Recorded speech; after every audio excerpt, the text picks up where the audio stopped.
हमारे साथ सहरसा के प्रत्याशी भाजपा के डॉक्टर आलोक रंजन है। सबसे पहले आलोक रंजन जी, चुनाव का समय है, कैसे हैं आप? बहुत बढ़िया है, बहुत धन्यवाद आपको और आपके चैनल के सभी जितने भी दर्शक हैं उनको भी मेरे तरफ से बहुत बहुत अभिनंदन। अभी तो सुबह निकलते हैं तो रात आ रहे हैं। लगभग तमाम पार्टियों के जो नेता हैं, जो उम्मीदवार हैं, खास करके सभी लोग जो है अभी ऐसा घोड़ा बने हुए हैं जिनको रेस जीतना है। तो आप किस तरह से तैयारी किए हुए हैं? आपका कैसे चल रहा है चुनावी जो है समर में, आपकी तैयारी कैसे चल रही है? देखिए, हम लोग भारतीय जनता पार्टी के कार्यकर्ता हैं और आप जानते हैं चुनाव का समय है तो स्वाभाविक है ज़्यादा जाना ही पड़ेगा, प्रत्येक लोगों के पास हाजिरी हो जाए इसके लिए तो जाना ही है। वैसे हम लोग 5 साल जाते रहते हैं, इसलिए कभी आपको ऐसा नहीं लगेगा कि जहाँ जा रहे हैं वहाँ इससे पहले नहीं गए। तो चुनाव है, जितना ज़्यादा हाजिरी लगा सकते हैं, जनता के पास जा सकते हैं, उसका प्रयास करते हैं और उसी में अभी हम लोगों का दिनचर्या सुबह से लेकर के रात तक चलता है और ये चलेगा, इसमें कोई कठिनाई नहीं है।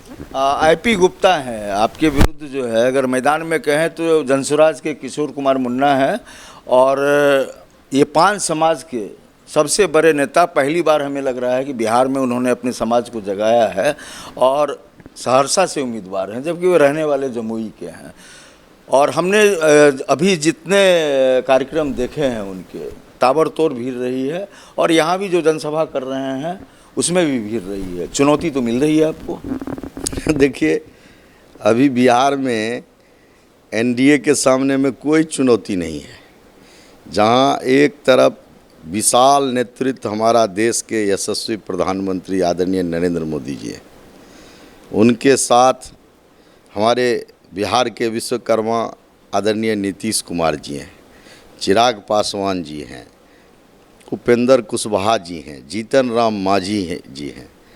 इतने जनाधार वाले नेता जिस गठबंधन का नेतृत्व करता हो और जिस पर देश और बिहार की जनता को पूर्ण विश्वास हो, उस बिहार की जनता को लगता है कि हमारे देश के यशस्वी प्रधानमंत्री वो देश के तो हैं ही, बिहार के लिए भी विशेष है।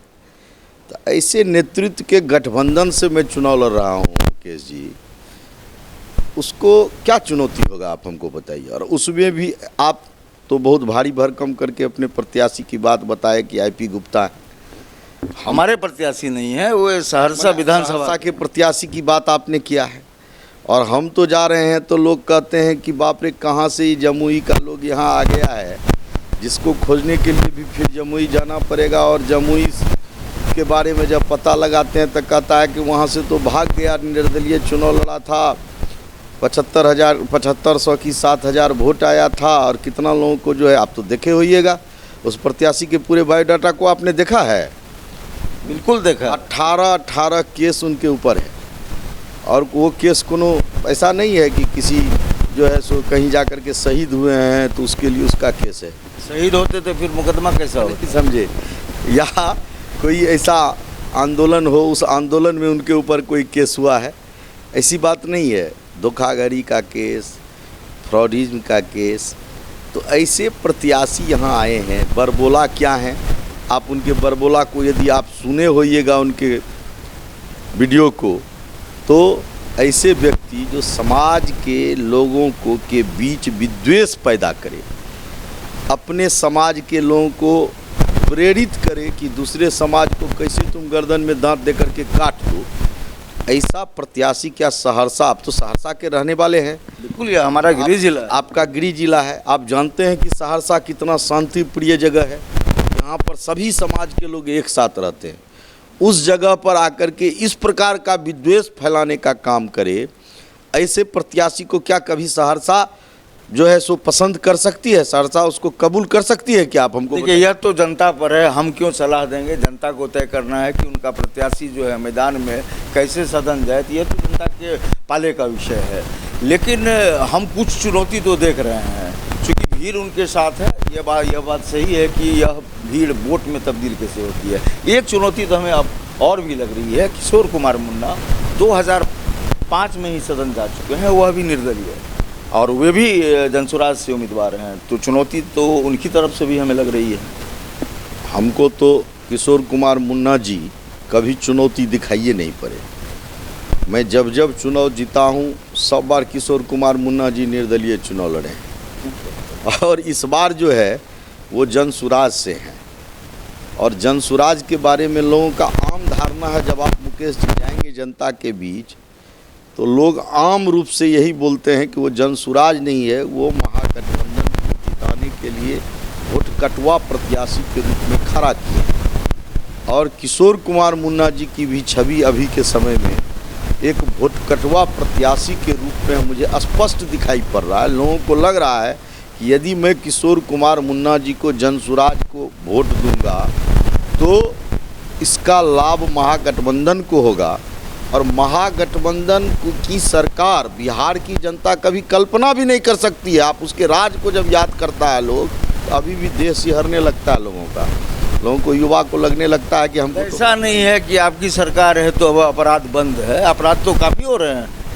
नहीं, वो कोई अपराध नहीं है। वो अपराध देखिए, अपराध की यदि कोई घटना घटती है हमारी सरकार में तो हम अपराधी को 24 घंटा के अंदर जेल भेजते हैं।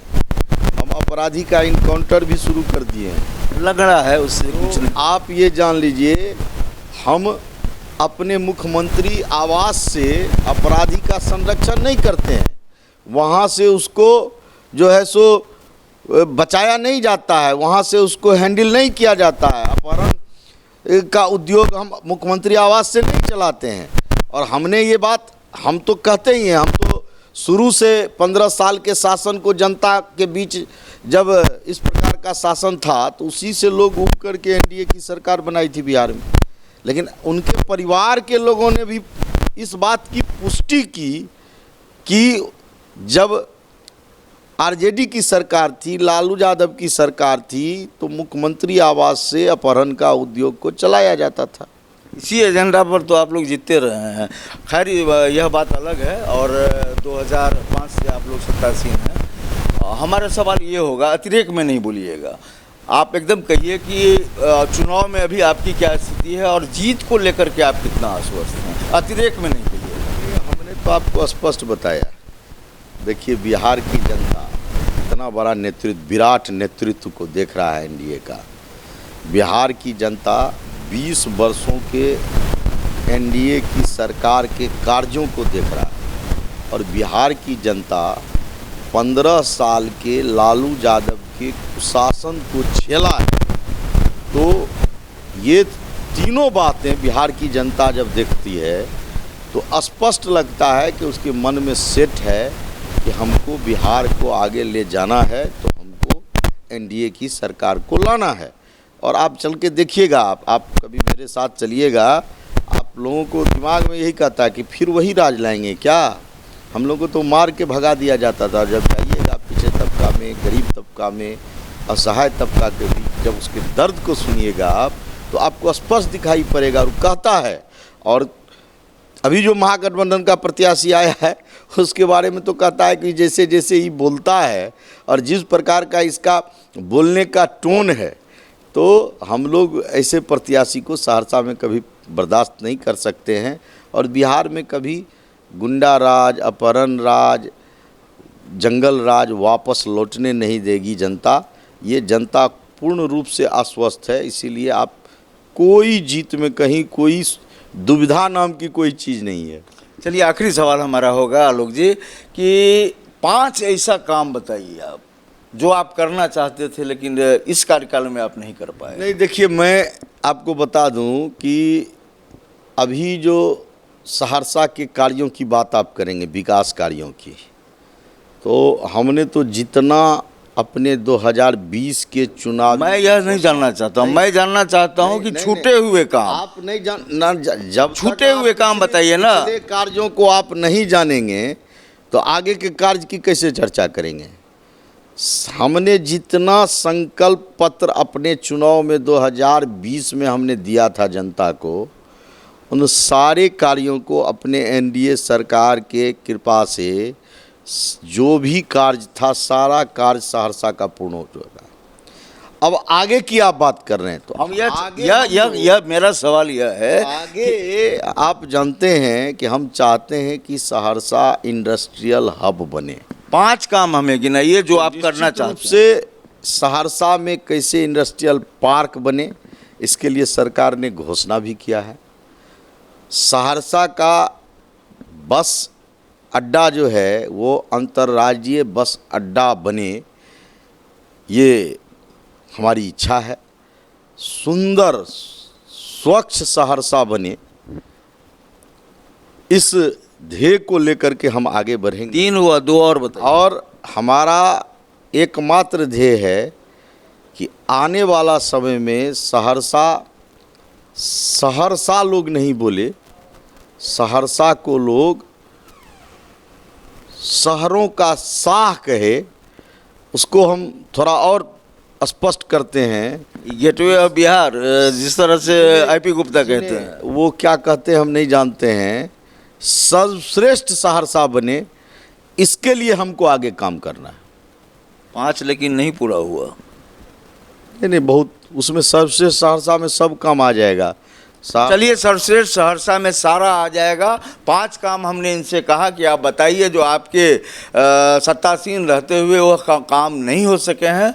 तो इन्होंने गिनाया और कह रहे हैं, साफ आपने सुना ही इनको, और जीत को लेकर के पूरी तरह से आश्वस्त हैं। जबकि 5 समाज के नेता आईपी गुप्ता ताल ठोक रहे हैं और महागठबंधन की तरफ से वे प्रत्याशी बनाए गए हैं। एमवाय समीकरण अलग से है और देखना यह बेहद दिलचस्प होगा, चूँकि चुनाव से पहले परिणाम की घोषणा हम नहीं कर सकते। और जब परिणाम आएगा तो क्या आता है वह तो देखेंगे, हम लोग सभी लोग देखेंगे। लेकिन अभी डॉक्टर आलोक रंजन ने यह साफ कर दिया है कि उनको किसी भी प्रत्याशी से किसी तरह की चुनौती नहीं है और सहरसा की सीट पहले से ही एनडीए की झोली में है।